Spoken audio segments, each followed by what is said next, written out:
Écoles fermées, bus supprimés, vols annulés. Le Mexique continue à vivre au rythme de la violence imposée par le cartel. Lundi 23 février, au lendemain de la mort de l'un des plus célèbres barons de la drogue du pays. Il a été tué dimanche lors d'une opération de la police mexicaine avec l'appui de services de renseignement nord-américains. En fait, qu'est-ce qui se passe au Mexique? Est-ce que ce que nous vivons, ce qui se passe au Mexique, peut-il être l'un des signes de la fin du temps? Ou bien c'est juste une coïncidence? Où que vous soyez, restez branchés parce que vous serez édifiés. Bienvenue dans l'actualité prophétique.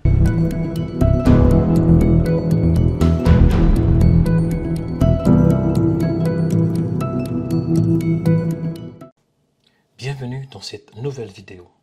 Vous êtes connecté au bon endroit et au bon moment pour être édifié, pour être enseigné, pour être encouragé à travers la parole de Dieu. Bien-aimés, où que vous soyez, avant que je puisse continuer de parler de ce que le Seigneur m'a mis à cœur, je vous demande d'aimer la vidéo, partagez-la et surtout ne manquez pas de laisser un commentaire. Si vous êtes connecté pour la première fois, ne manquez pas surtout de vous abonner en cliquant sur la cloche s'abonner. C'est alors que vous serez informé chaque fois qu'il y aura de nouvelles vidéos. C'est parti. La mort dimanche du puissant narcotrafiquant mexicain nommé Ciro Oseguera peut être perçue comme une victoire pour le gouvernement de la présidente Claudia et pour Donald Trump qui fait pression depuis des mois sur le Mexique. Qu'est-ce qui s'est passé? On voit des écoles fermées, bus supprimés, vols annulés. Le Mexique continue à vivre au rythme de la violence imposée par le cartel.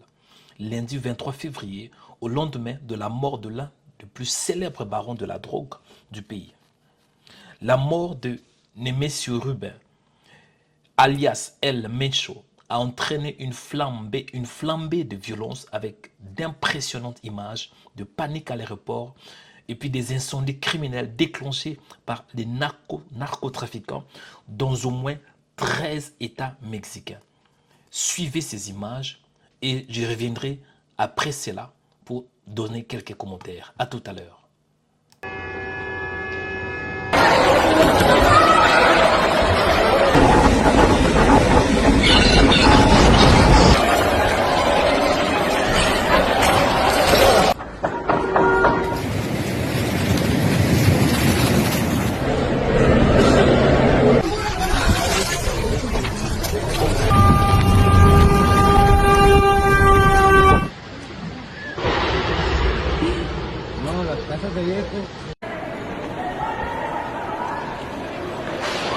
Vente más.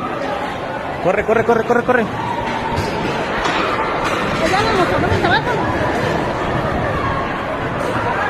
Corre, corre, corre.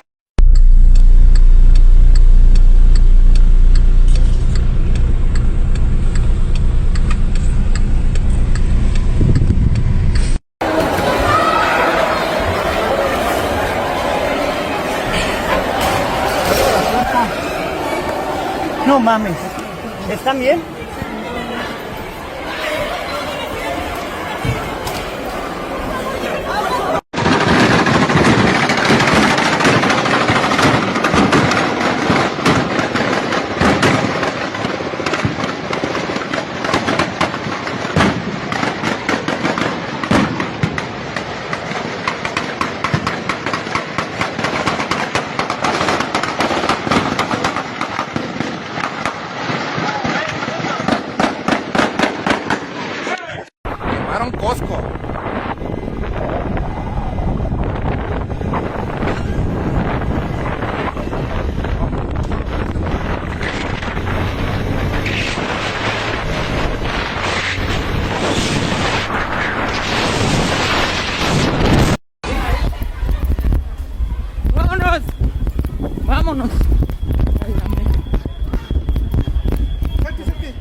Relájate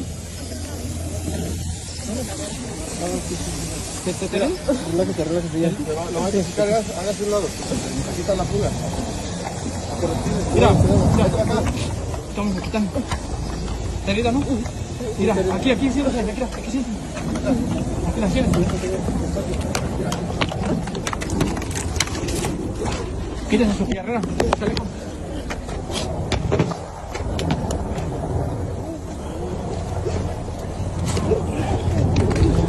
¿Qué es? ¿Le duele? Tranquilo.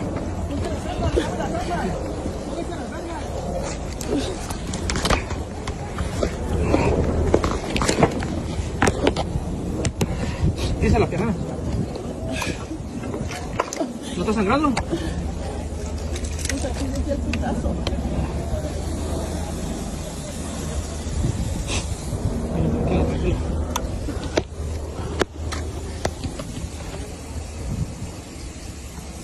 ¿Te herida, Conte?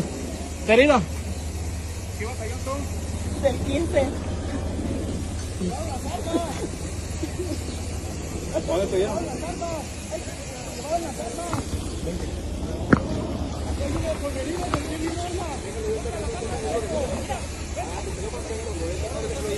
Agárrate, vamos allá está salida para que te veas.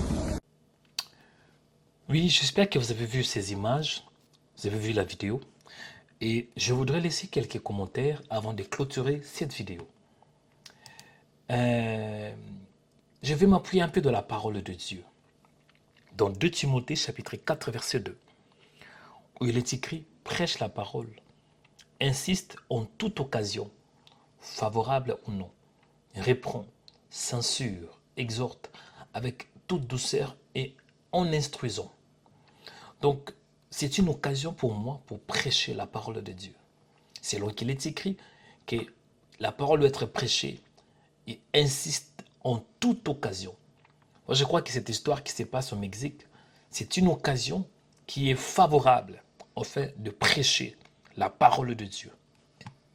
Et aujourd'hui, je voulais aussi souligner un peu un point important. Je ne veux pas seulement parler de la part du Seigneur, mais je voudrais aussi souligner un point super important. Quand vous lisez l'histoire de Matthieu chapitre 24 verset 12, on nous parle du temps de la fin. Et il est écrit « Parce que l'iniquité sera accrue, la charité du plus grand nombre s'y refroidira. » Et le verset 13 « Mais celui qui persévérera jusqu'à la fin sera sauvé. » Je ne pense pas que c'est une coïncidence que nous sommes en train de vivre ces images, ou bien ce qui se passe au Mexique. Non. Dieu parle tantôt d'une manière et tantôt d'une autre. Ce sont des signes qui nous montrent que nous sommes au temps de la fin. Jésus revient bientôt. La question, ce n'est pas que Jésus revient, s'il revient, mais la question doit être plutôt, sommes-nous prêts pour le retour de Christ? Parce qu'il y a des signes qui montrent. Quand vous voyez ce qui se passe au Mexique, bien aimé, on voit la dégradation de la criminalité. Ça doit nous interpeller. Parce que dans Matthieu 24, on nous parle que l'iniquité sera accrue. En d'autres termes, le mal va croître. Donc ceci doit nous interpeller et nous pousser à commencer à réfléchir sur le retour de Christ. Mon frère, ma soeur, je voudrais que Dieu puisse commencer à retenir ce que je te dis. Si Jésus revient aujourd'hui, est-ce que tu crois que tu seras prêt pour l'enlèvement?